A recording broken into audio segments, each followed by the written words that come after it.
Assalamualaikum warahmatullahi wabarakatuh dan selamat pagi. Baiklah anakku sekalian, kita bertemu kembali dalam pelajaran tematik kelas 5 tema 9 benda-benda di sekitar kita, yaitu subtema 3 pembelajaran 1. Ada muatan pelajarannya, ada ilmu pengetahuan alam dan bahasa Indonesia. Adapun tujuan pembelajaran kita adalah yang pertama, siswa dapat menyebutkan isi teks paparan iklan. Kemudian yang kedua, mengidentifikasi pengertian, tujuan, ciri-ciri, dan bentuk iklan. Kemudian menyebutkan tujuan iklan, bentuk iklan, dan kesimpulan. Kemudian mengelompokkan benda-benda ke dalam unsur atau senyawa dengan tepat.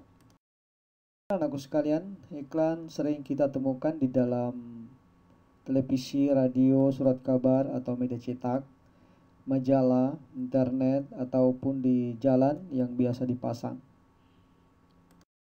Kemudian iklan, semua iklan itu bertujuan untuk memengaruhi atau mendorong masyarakat sehingga menjadi tertarik untuk membeli atau menggunakan produk yang ditawarkan.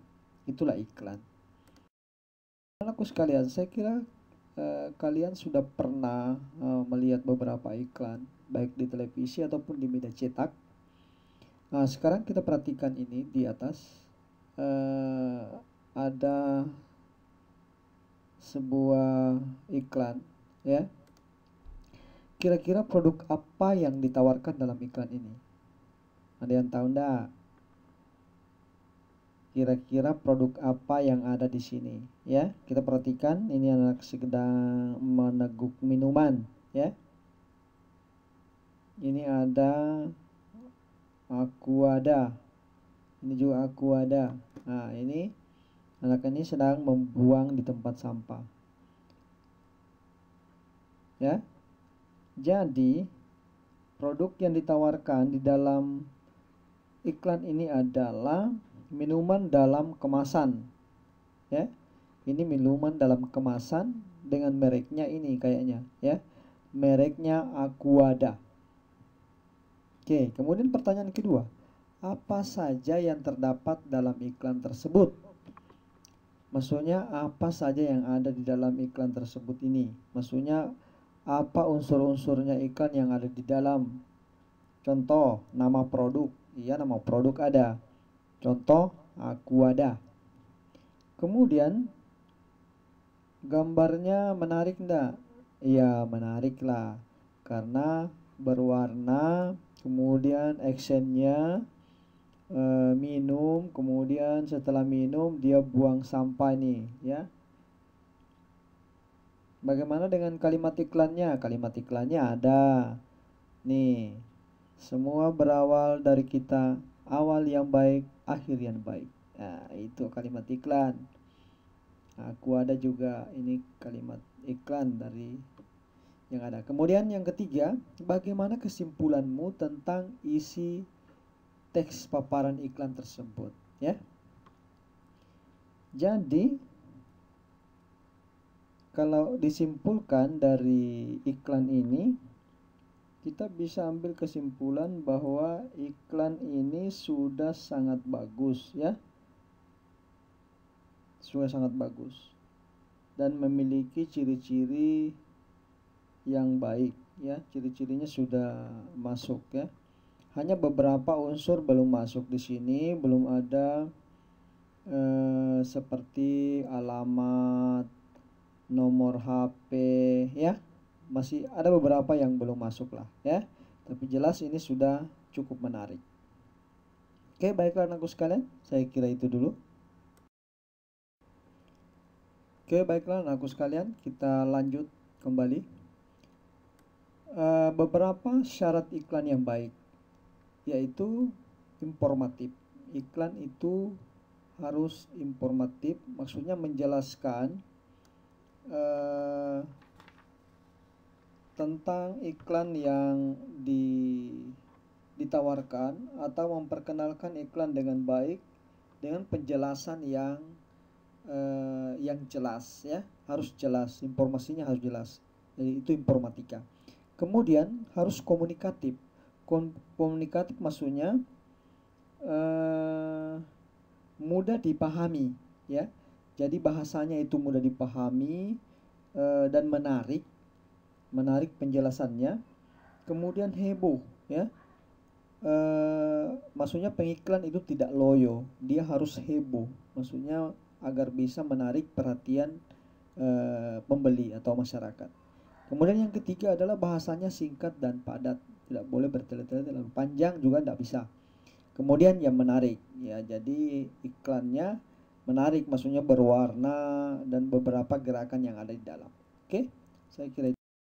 Kemudian ada beberapa iklan yang biasa didapat, ada jadi dibagi menjadi, ada dikatakan iklan baris, ya.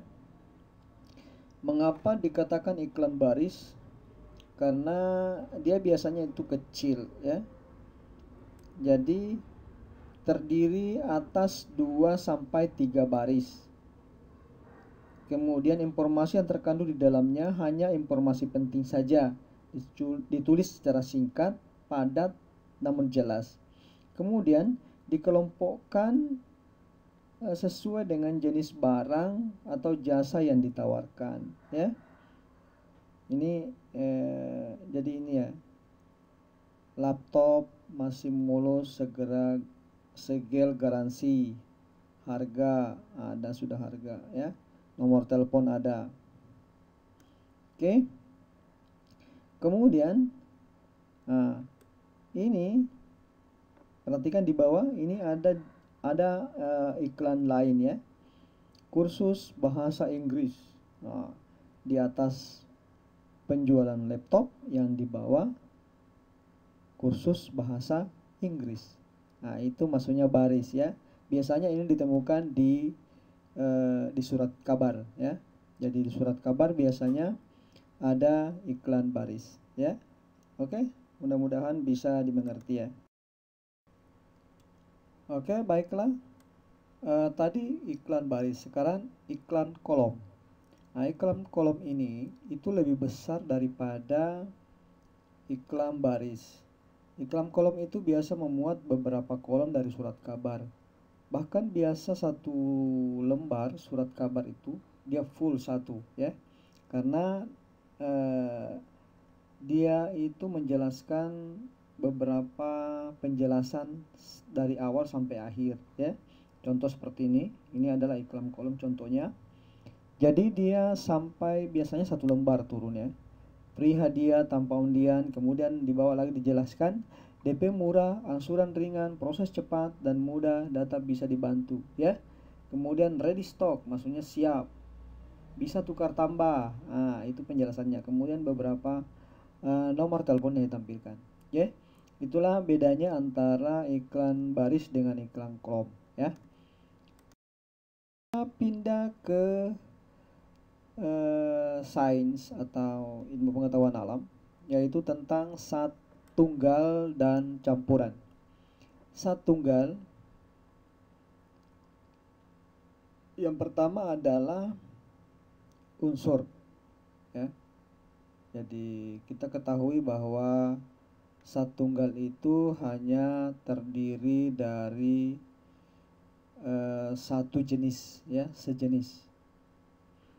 Jadi dia misalnya unsur adalah zat tunggal yang tidak dapat diurai menjadi zat lain yang lebih sederhana. Contoh besi, emas, aluminium, karbon, nitrogen, tembaga, perak, seng, dan oksigen. Oke. Kemudian senyawa, ini juga zat tunggal. Senyawa terbentuk oleh perikatan kimia dari 2 atau lebih jenis unsur. Contoh, nah ini air terbentuk dari oksigen dan hidrogen. Contoh senyawa yang sering kita temui dalam kehidupan sehari-hari misalnya garam dapur, nah, kemudian gula pasir, asam cuka, soda kue, dan vitamin C. Ini juga zat tunggal, ya. Nah, tapi dia dikategorikan sebagai senyawa. Nah, sedangkan unsur ini di atas. Oke, semoga bisa dimengerti. Zat campuran yang kedua. Zat campuran adalah gabungan dari 2 zat atau lebih yang sifat asalnya tidak hilang sama sekali, Campuran dapat dibentuk dari gabungan unsur-unsur senyawa dengan unsur-unsur atau senyawa dengan senyawa. Nah, contoh air laut, ya, air sungai yang kotor, maksudnya tercampur dengan tanah, air kopi, air teh, larutan garam, larutan gula, maksudnya gula dengan sirup, gula dengan kopi, ya. Baja, kuningan, udara, dan tanah, ya. Ini adalah campuran, sudah tercampur semua, ya. Oke, saya kira itu. Kita akan mengerjakan tugas yang ada di buku, ya. Oke, sekian, selamat belajar dan salam sehat selalu.